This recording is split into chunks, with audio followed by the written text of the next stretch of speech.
All right, welcome to the segment of the show where, as I mentioned, Mr. Randy Walsh has joined me. So, Randy, first of all, welcome and thank you for your time. I'm really excited to get a chance to talk to you after reading your book. Thanks, Paul. I really appreciate it, and I'm happy to be here. Awesome, awesome. Well, as I've mentioned, got a copy of your book. Thanks for sending it to me. Got an autographed copy, which was really, really cool.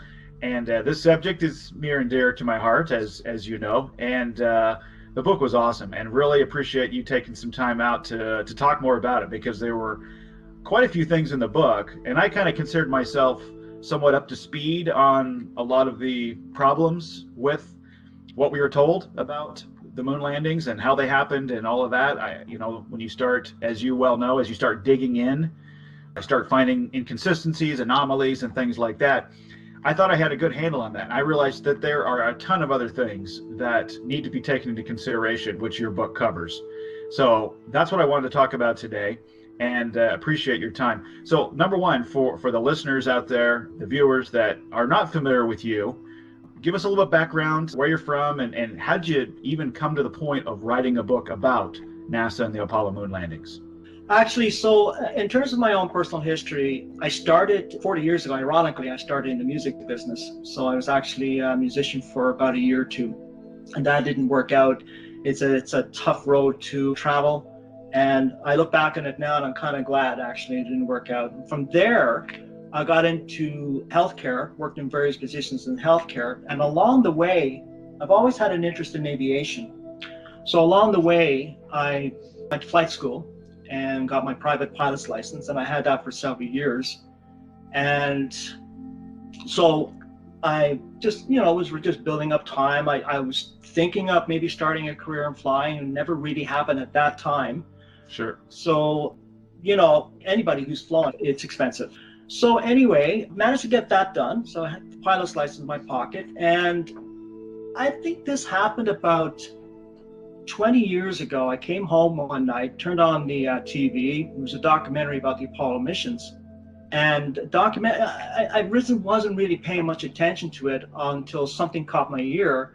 And they were talking about the slingshot effect around the moon. And I immediately knew right away they were talking about Apollo 13. And something that I think it was Jim Lovell, who was the commander, I believe, of Apollo 13, something he said that I found very interesting and disturbing, which was he was talking about how he was saying to his colleague, whatever you do when I fire the engines, keep the Earth within a grid pattern on the lunar module window. And I found that a little peculiar in terms of navigating. When you're 240,000 miles away from Earth, I mean, even here, navigating even a short distance, precision is, well, it's imperative. I mean, you can easily find yourself off course. And for them to be using a form of dead reckoning, which is what I liken it to, in a spaceship 240,000 miles from Earth, was a little peculiar to me. And I started to question the sophistication of NASA's techniques, especially as it involved navigating. So that was my first sort of curious moment about the Apollo missions. I have to say that up until that point, I was a supporter of the Apollo missions. I mean, I was inspired by it, and that's part of the reason why I got my pilot's license. So, that sort of stuck with me. And I admit at the time I didn't really do much with it. And it wasn't until I went back to flight school and finally upgraded to a commercial pilot's license. And then from there, I said, I kind of like this. So I went and added a flight instructor rating. Then I added a multi-engine rating, and then an instrument rating. And then I sort of went back to looking at the Apollo mission, started reading the books. And, in the age of the internet, there's a lot of video information out there too. So I started watching some of that. And inevitably, you're going to fall into the conspiracy aspect of the Apollo missions. And at first, I have to be honest with you, I wasn't taking it too seriously until there was a few things that stood out for me. The first one I mentioned, of course, and then some other anomalies that I noticed. So I decided about 5-6 years ago that I dived into this with both feet. But I also found it was important not just to read the conspiracy books, and some of them are pretty good. They have some very good information in there. You're familiar with David Percy and Mary Bennett's book. I mean, it was just an awesome book. But I thought it was important to read the official literature on this from NASA and from secondary sources that support NASA's claim of going to the moon. And that's really where it started about 6 years ago. So that really led up to the book, which I started writing about a year ago and finished it I published it last December. Yeah. Just last December. Yeah, so that's sort of the genesis of how it started. And, having a general aviation background was very helpful in terms of some of the technical aspects of the Apollo missions. Everybody says, you're not a rocket scientist and you don't have a PhD in this and that and whatnot and the other. And yeah, right. Okay, but how many times do you question your doctor and your lawyer and your local teacher? I mean, come on, right? You don't need a degree. If you needed a degree to question everybody in every discipline, you wouldn't leave your house. You would just sit there. Yeah, exactly. So that's kind of the genesis of how the book came about. Very good. Yeah.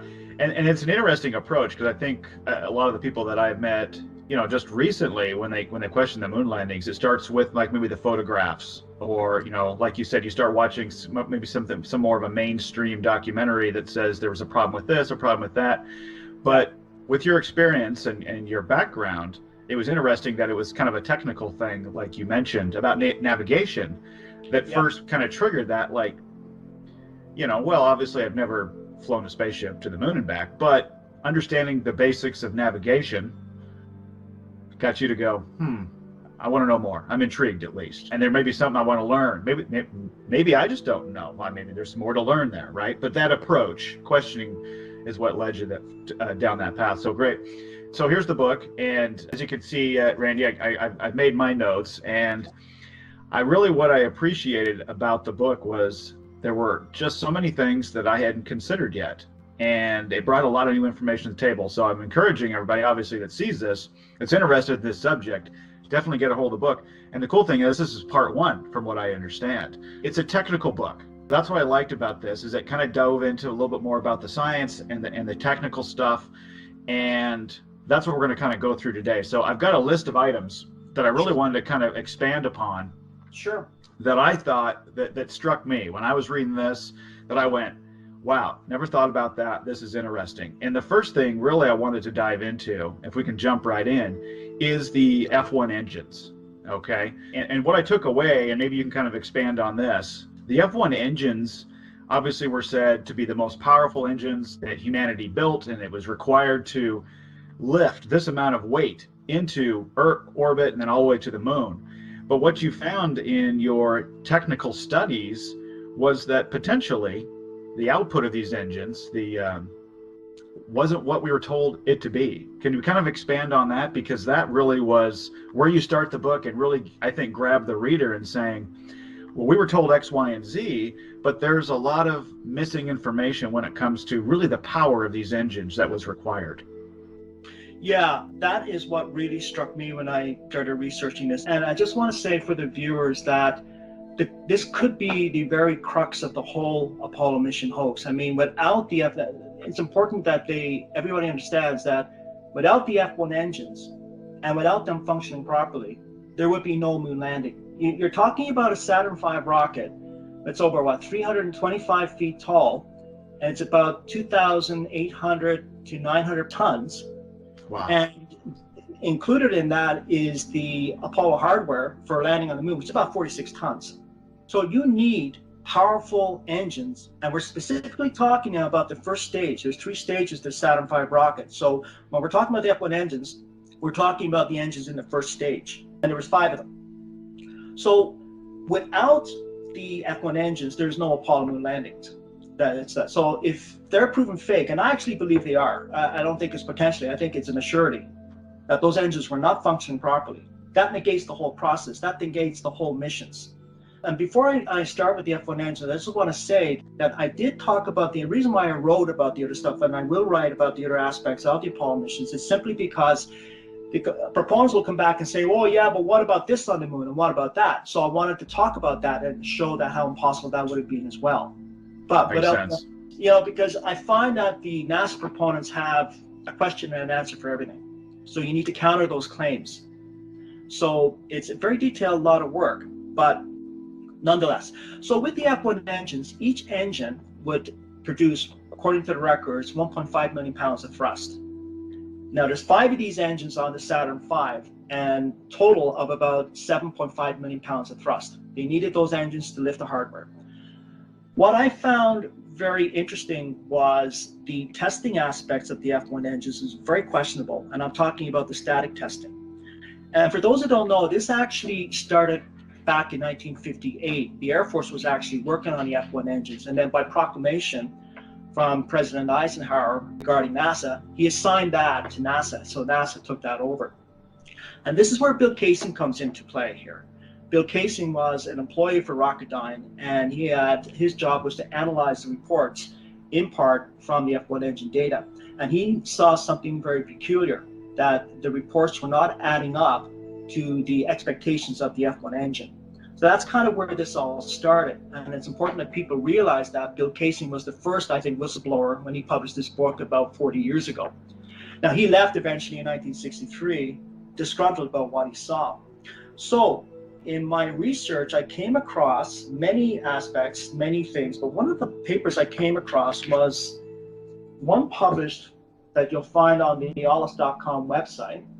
And for your viewers, that's www.hoax.com.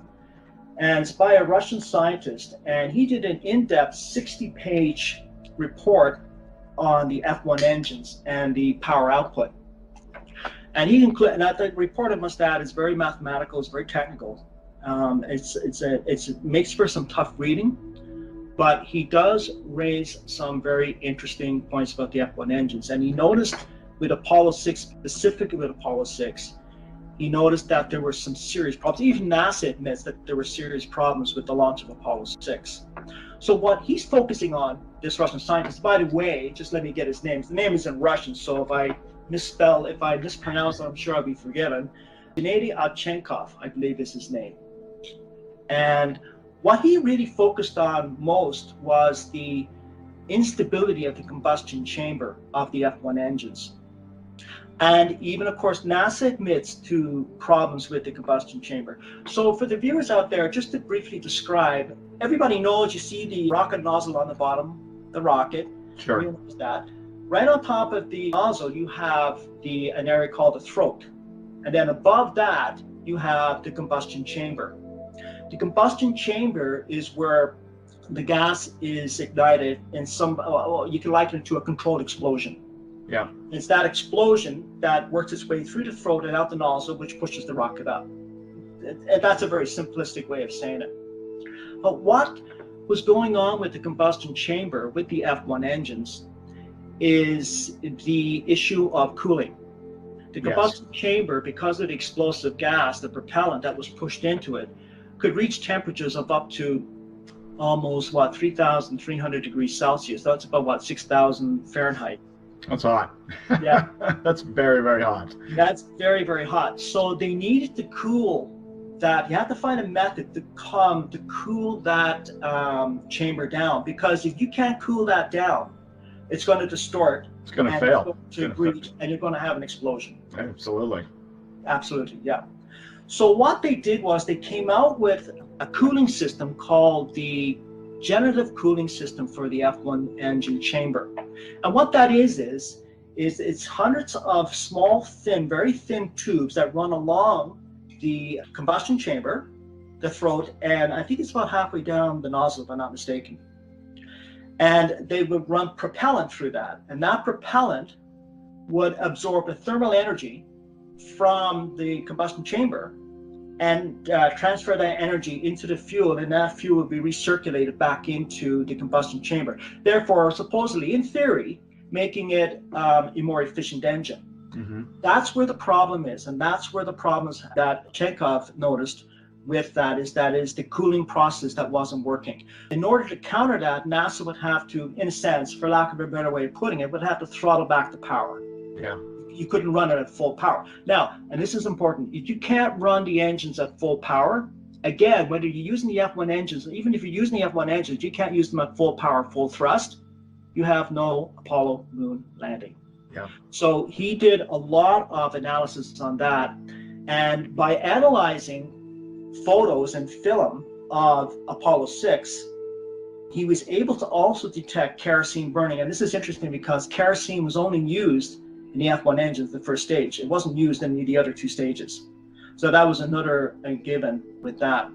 So that's the basis of his work, and it's very compelling. I encourage everybody, if you can get around the math, to read it. You don't have to be a math expert to understand what he's saying. So I really do encourage people to read that. So that's basically the gist of that in terms of the engine combustion problems. Got it. No, that's a great explanation. I like how you kind of break it down for the layman to be able to kind of understand where those problems come in. I thought it was interesting in the book too. I think you pointed out that this cooling system was only then used, we are told, during the Apollo program, like the 60s and 70s. It's not technology. You'd think that it would have been improved, and we talk about this a lot when it comes to why haven't we been back to the moon. Technology typically should get better over time, but even more recently, NASA is using, I think, what you termed just the Soviet-style cooling system. After that, this cooling system, we were told, worked perfectly in the 60s and 70s, but wasn't continued, wasn't expanded upon, wasn't improved, which is an interesting, I think, data point. Yeah, I mean, that's the thing that really troubled me the most too, is that, you pick any other industry in the world, let's pick aviation. Aviation has gone through leaps and bounds in the last several decades, especially since World War II. And I have never seen one case of aviation using brand new technology and then discarding it and saying, oh, no, we'll try something else. I mean, if it works, if it ain't broke, don't fix it, right? And it just amazes me that of all the industries in the world, the most important industry, according to a lot of people, which is NASA, in terms of the space agency, which is supposed to be our future. By the way, we're still waiting 50 years on for that. It amazes me that they actually went backwards in technology. And I found that troubling. And you're absolutely right, Paul.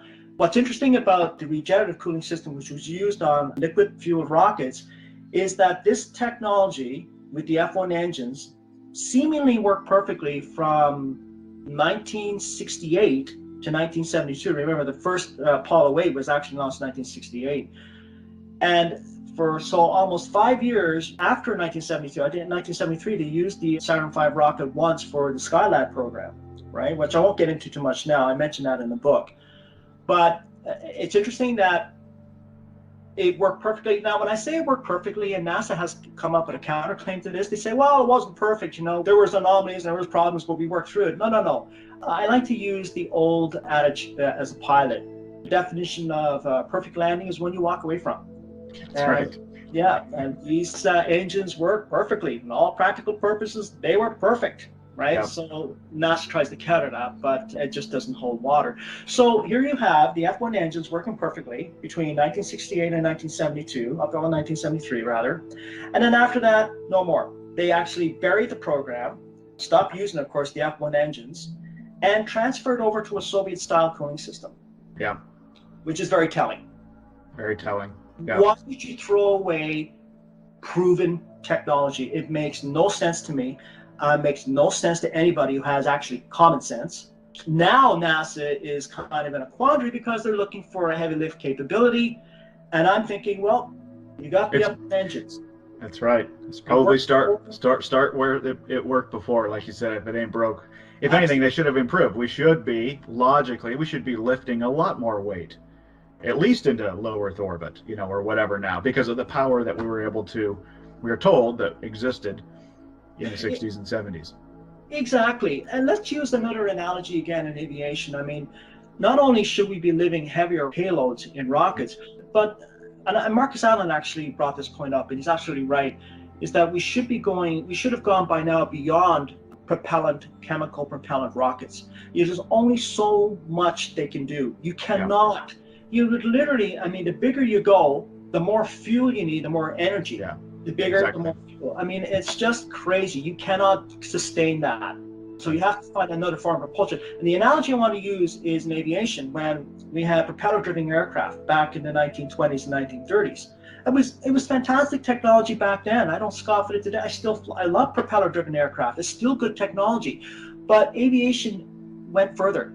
They then came out with the jet engine.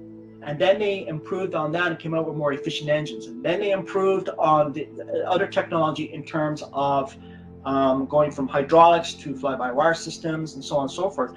But the aviation industry seemed to have just stopped 50 years ago. It just hasn't gone anywhere. And I might add that you would think that this would be prolific in the sense that, you know, you would have other countries around the world jumping on the bandwagon and sending their rockets up there, but you've got only one country right now as we speak, that's capable of launching a crew to low Earth orbit, and that's Russia. Yeah. With a Soyuz rocket, and I might add, using 50-year-old technology. Does that make sense? No, it doesn't. It really doesn't. Again, common sense should kind of lead you down this path, in my opinion.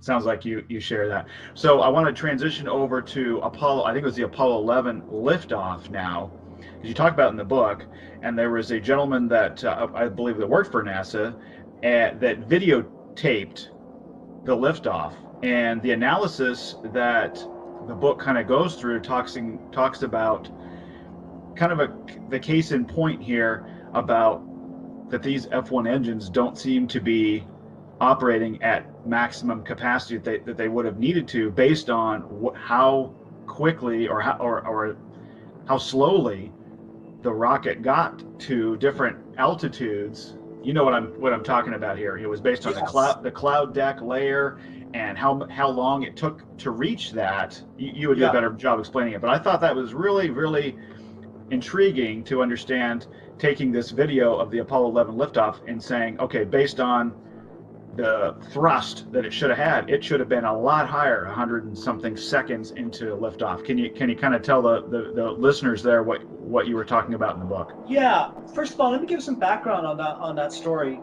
There was an individual working for NASA at that time. He was actually, I believe, on contract for IBM. He had extensive work with the Gemini program and the Apollo program, right up to Apollo Soyuz. He worked, I also think, specifically with Apollo 13 on reentry procedures, and he worked on the Apollo Soyuz program, which was the last aspect of the Apollo program.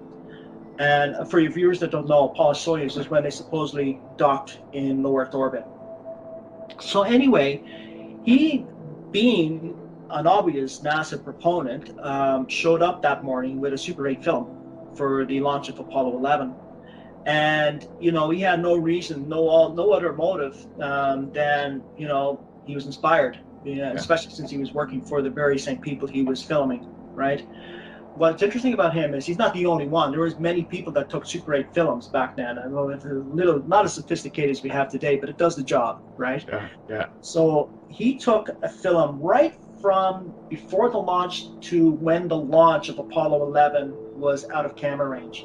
And that makes his film because it's continuous, right? Continuous film for however long that was. There's no breaks in the film, so the timing could be really analyzed, right?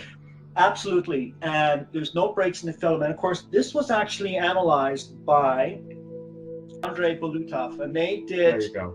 Yeah, and they did an analysis of his film. He submitted his film for analysis. He has since, I think, wised up. This man, by the way, who took the film, his name is Phil Palacia, if I'm pronouncing his name right. And he was the IBM contractor. And years later, I think he began to doubt. They don't talk too much about why his motivation in submitting the film, but it's obvious he submitted the film to these researchers because he saw something in there that was peculiar to him, right? And so he has nothing to lose or gain by submitting this film for analysis. And it was subjected to analysis. And of course, these scientists would have to do that because their credibility is on the line. So they have to make sure that this film is authentic, and which they did. So that's all verified. And you can go on the alus.com website and you can pull up their paper and you can pull up their article and you can go through the verification process yourself. So what they did is they looked at this film and they matched it to the official film of Apollo 11. And it matched. And that's the interesting thing. It matched. What they noticed is that in his film, you have the Saturn V passing through high cirrus clouds.